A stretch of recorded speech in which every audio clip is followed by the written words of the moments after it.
መንግስት በጀመረው አዲስ አሰራር መሰረት የቀበሌ ቤቶችን የመንጠቅ ስራ ተጀምሯል። የቀበሌ ቤቶቻቸው የሚነጠቁት እነማን ናቸው ለሚለው ዝርዝር መረጃ ይዘናል። በሌላ መረጃ ደግሞ የነዳጅ መኪናዎችን ወደ ኤሌክትሪክ ለመቀየር እንቅስቃሴ መጀመሩ ታውቋል። ሰላም ቤተሰቦቻችን፣ መረጃዎቹን የት ሀገርና የት ከተማ ሆናችሁ እየተከታተላችሁ እንደምትገኙ በሐሳብ መስጫው ላይ ጻፉልን። በየትኛው ጉዳይ ላይ መረጃ እንድናቀርብላችሁ እንደምትፈልጉ ማሳወቁን።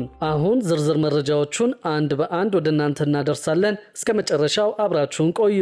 የነዳጅ መኪናዎችን ወደ ኤሌክትሪክ ለመቀየር እንቅስቃሴ መጀመሩ ታውቋል። የግል መኪና አስመጪዎች ከቤት አውቶሞቢሎች በተጨማሪ የህዝብ ትራንስፖርት አገልግሎት የሚሰጡ ተሽከርካሪዎችን በስፋት ወደ ገበያ እንዲያስመጡም ጥሪ ቀርበዋል። በኤሌክትሪክ የሚሰሩ የህዝብ ማመላለሻ ትራንስፖርት አገልግሎትን ተደራሽ ለማድረግ የግል ባለሀብቶች በዘርፉ በስፋት እንዲሳተፉ የትራንስፖርትና ሎጂስቲክስ ሚኒስቴር ጥሪውን አቅርበዋል። የትራንስፖርትና ሎጂስቲክስ ሚኒስትር ዴኤታ አቶ በሮ ሐሰን ዓለም የሚጠቀምባቸውን ተሽከርካሪዎች ወደ ኤሌክትሪክ መኪናዎች በመቀየር ላይ እንደሆነ ገልጸው በነዳጅ የሚሰሩ ተሽከርካሪዎችን ወደ ኤሌክትሪክ ለመቀየር ቅድመ ዝግጅት መጠናቀቁን ተናግረዋል። መኪናዎች ወደ ኤሌክትሪክ ሲቀየሩ መለዋወጫ መሳሪያዎችን ከውጭ ማስገባት ስራ እንደሚኖር የገለጹ ሲሆን የመለዋወጫ እቃዎቹ የደህንነት ደረጃን የማጣራት ስራ እየተሰራ መሆኑን አስታውቀዋል። በዚህ ሂደት ውስጥ 2226 መዳረሻዎችን ለመገንባት እየተሰራ መሆኑን ተናግረዋል። በዚህ ሁኔታ ላይ በትኩረት መስራት በቴክኖሎጂ ወደ ኋላ የተቀረበትን የሚመልስ ሁኔታ እንዲኖር ያደርጋል ብለዋል። ሚኒስቴር መስሪያ ቤቱ አሰራሩን ወደ ዲጂታል በመቀየር እየሰራ መሆኑንና የመኪና ቦሎ የሚሰጡ ተቋማት ሀገር አቀፍ ደረጃን በማጽደቅ የሚሰሩት ስራ በቀላሉ በቢሮ ውስጥ ሆነው ለመቆጣጠር የሚያስችል አሰራር መጽደቁን ገልጸዋል። በተመሳሳይም በነዳጅ የሚሰሩ መኪናዎች በሀገር ውስጥ እንዳይመረቱና እንዳይገጣጠሙ መታገዱን የኢንቨስትመንት ኮሚሽን ማስታወቁ ይታወሳል። በመንግስት በተቀመጠው አቅጣጫ መሰረት የኤሌክትሪክ መኪናዎችን ብቻ እናበረታታለን፣ በነዳጅ የሚሰሩ ተሽከርካሪዎች እንዳይመረቱ እንዳይገጣጠሙና ወደ ኢትዮጵያ እንዳይገቡ ለማድረግ ቁርጠኞች ነን ሲል ኮሚሽኑ አስታውቋል። የምናበረታታው የኤሌክትሪክ መኪናዎች በኢትዮጵያ እንዲመረቱ እንዲገጣጠሙና ወደ ሀገር ውስጥ እንዲገቡ ነው ሲል ኮሚሽኑ አስታውቋል። በሌላ መረጃ ደግሞ ከኮንዶሚኒየምና ከቀበሌ ቤት ጋር በተያያዘ አዲስ መረጃ ይፋ ተደርጓል። በዚህም መሰረት የኮንዶሚኒየምና የቀበሌ ቤት የማጣራትና የመንጠቅ ስራ መጀመሩን አውቀናል። የነዋሪዎች የቤት መረጃ ሙሉ በሙሉ በሲስተም እንዲመዘገብ በቅርቡ መጠየቁ ይታወሳል።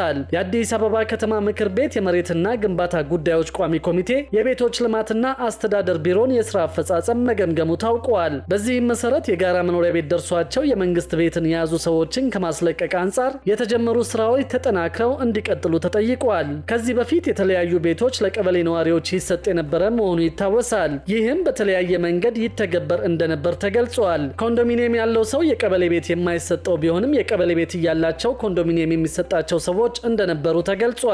በዚህም የቀበሌ ቤት ኖሯቸው ኮንዶሚኒየም ለሚሰጣቸው ነዋሪዎች የሚኖሩበትን የቀበሌ ቤት እንዲለቁ የሚያስገድድ አሰራር ተግባራዊ ሲደረግ መቆየቱ ይታወሳል። በዚህ አሰራር መሰረት ኮንዶሚኒየም ያላቸው ሰዎች የቀበሌ ቤታቸውን እንዲያስረክቡ በተደጋጋሚ ጥያቄ ሲቀርብ ቆይቷል። የቀበሌ ቤቱን መልሰው በኮንዶሚኒየም መኖር የጀመሩ ቢኖሩም አሁንም ቀሪ ነዋሪዎች ኮንዶሚኒየም እያላቸው የቀበሌ ቤት ውስጥ በመኖራቸው ክትትል እንዲደረግ ነው በግምገማው የተጠየቀው። በግምገማው ላይ ከእቅድ ዝግጅት ጀምሮ ቀልጣፋና ተጠያቂነት ያለው የህዝብ አገልግሎት አሰጣጥን በተመለከተ ሌብነትና ብልሹ አሰራርን ከመቀነስ አንጻር የተሰሩ ስራዎችን በዝርዝር ተለይተዋል። ከሌሎች ተቋማት ጋር የተቀናጀ አሰራር ስለመኖሩ፣ ስራዎች በቴክኖሎጂ ስለመደገፋቸው፣ በኦዲት ግኝቶች ላይ እርምጃ መወሰዱና በተጨባጭ ለውጥ ስለመረጋገጡም ታይቷል። በቋሚ ኮሚቴው ከዚህ በፊት የተሰጡ ግብረ መልሶች የተስተካከሉ ስለመሆኑና ሌሎችም የተሰሩ ስራዎች በዝርዝር ተነስተዋል። ተቋሙ ያስመዘገበው ለውጥ አበረታች መሆኑ ተገልጾ የቤት መረጃን ሙሉ በሙሉ በሲስተም ያላስገቡ ክፍለ ከተሞች መረጃውን እንዲያስገቡ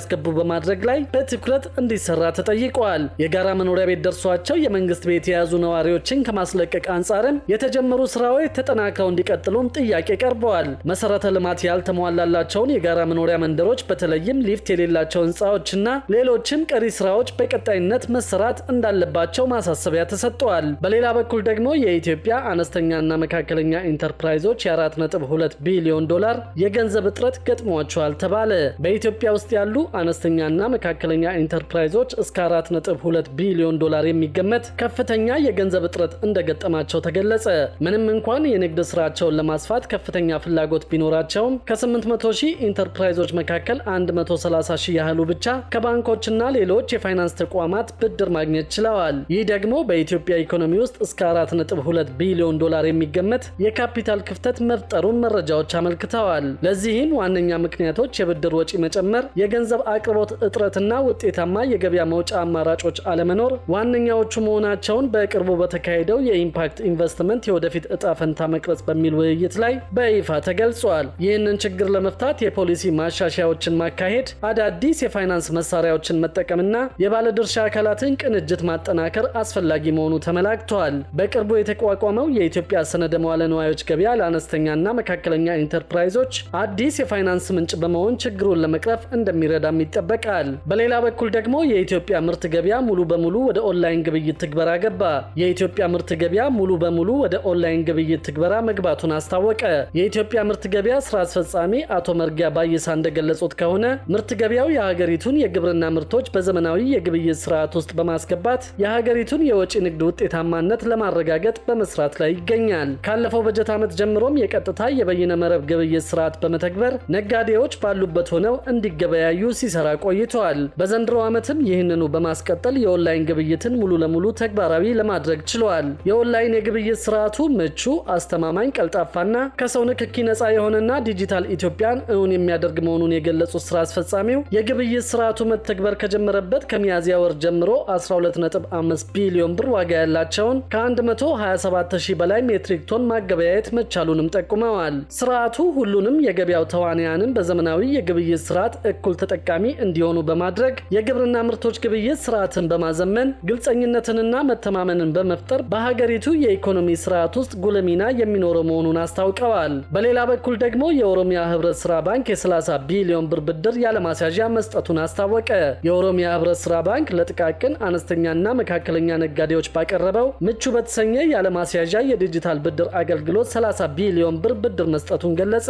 ባንኩ ምቹ ዲጂታል ያለ ዋስትና የብድር አገልግሎት መስጠት የጀመረው በ2014 ዓ.ም ሲሆን አገልግሎት መስጠት ከጀመረበት ወቅት ጀምሮ 1.8 ሚሊዮን ለሚሆኑ የብድር አገልግሎት ፈላጊዎች 30 ቢሊዮን ብር ብድር መስጠቱን የባንኩ ፕሬዝዳንት አቶ ደርቤ አስፋው ተናግረዋል። የብድር አገልግሎት ተጠቃሚ ከሆኑት መካከል 80 በመቶ የሚሆኑት ወጣቶች ናቸው ሲሉ አቶ ደርቤ ገልጸዋል። ባንኩ የሴቶችን ተሳትፎ ከፍ ለማድረግ ከ10 ወራት በፊት ምቹ ኪያ በሚል ባስጀመረው የብድር አገልግሎት 1.3 ሚሊዮን ለሚሆኑ ሴቶች 9.6 ቢሊዮን ብር ብድር መስጠቱን ተናግረዋል።